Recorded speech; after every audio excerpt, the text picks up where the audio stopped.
সকলের সুস্থতা এবং নেখায়েত কামনা করে আজকের এই রেসিপিটি শুরু করছি। আসসালামু আলাইকুম, welcome to my channel Mousumi's mini kitchen.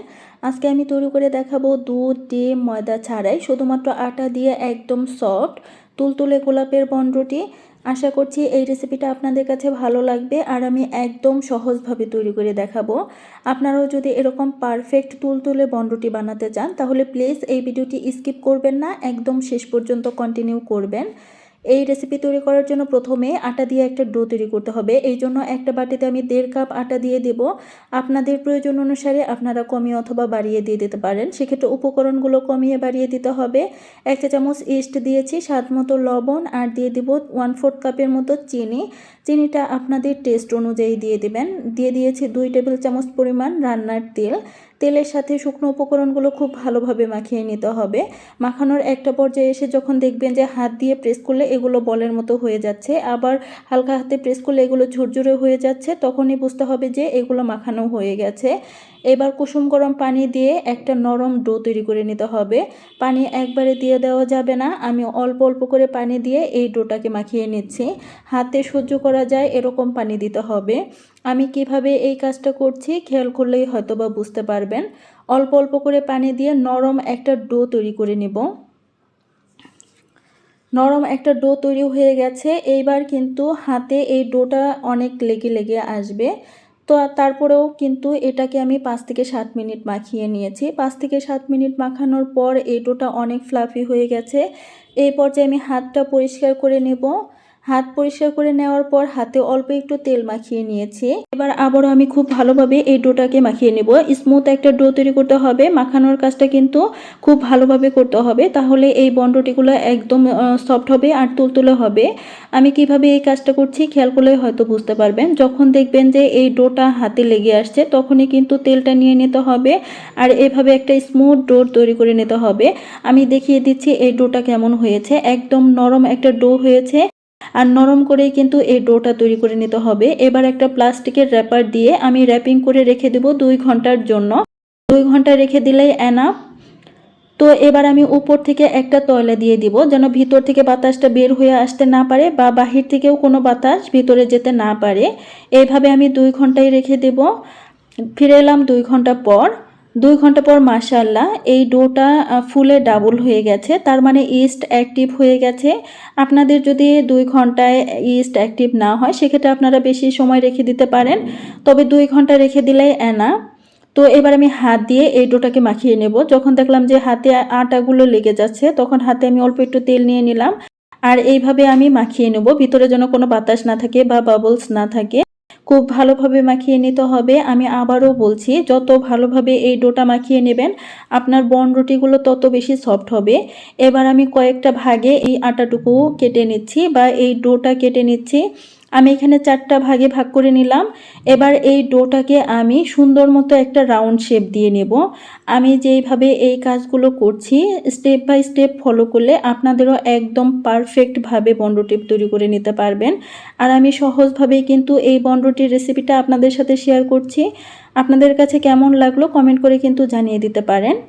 তো আমার একটা কিন্তু রাউন্ড শেপ দেওয়া হয়ে গেছে। এইভাবে আমি সবগুলোই কিন্তু রাউন্ড শেপ করে তৈরি করে নেব আর এভাবে করে কিন্তু নিতে হবে। এইভাবে করে নেওয়ার পর আমি 20 মিনিট এটাকে রেস্টে রেখে দেব।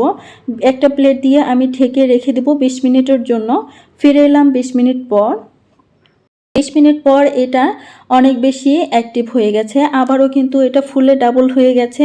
আর এখন আমি যেই কাজটা করব এখন হচ্ছে একটা ডো নিয়ে আমি এটাকে রুটি বেলে নেব।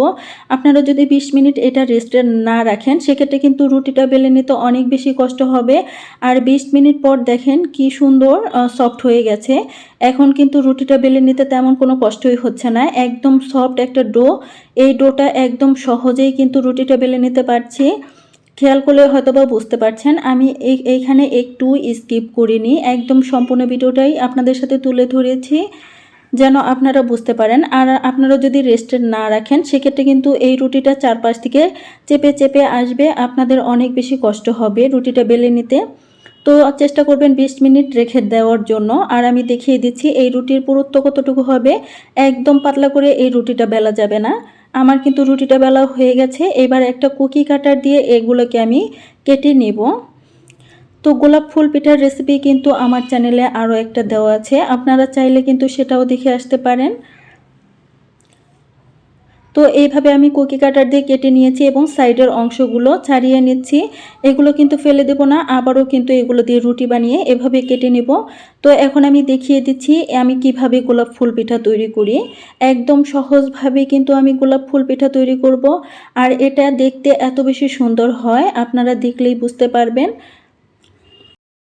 একটা ছুরির সাহায্যে আমি এইগুলোকে কেটে নিয়েছি মাঝখান থেকে এবং হালকা ছাড়িয়ে নিচ্ছি। আপনারা খেয়াল করলে হয়তোবা খুব ভালোভাবে বুঝতে পারবেন আমি কিভাবে এই পিঠাটা তৈরি করছি।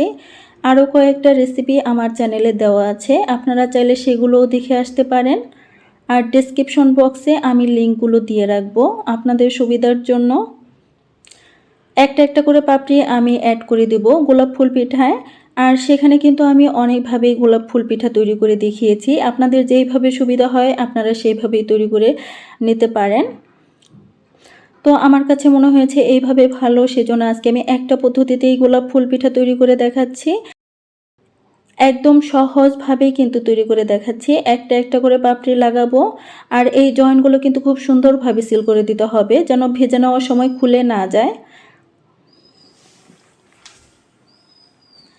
এইখানে আমি 5টা কি 6টা পাপড়ি দিব। যত বেশি পাপড়ি দিবেন তত বেশি বড় ফুল হবে, তবে আজকে আমি এগুলো অনেক বেশি বড় করব না, এগুলো এমনিতেই ডাবল হয়ে যাবে, যতটুকু বানিয়েছি তার ডাবল হয়ে যাবে। সেই জন্য এখানে আমি 5টা পাপড়ি দিয়ে গোলাপের ফুলটা বানিয়ে নিলাম।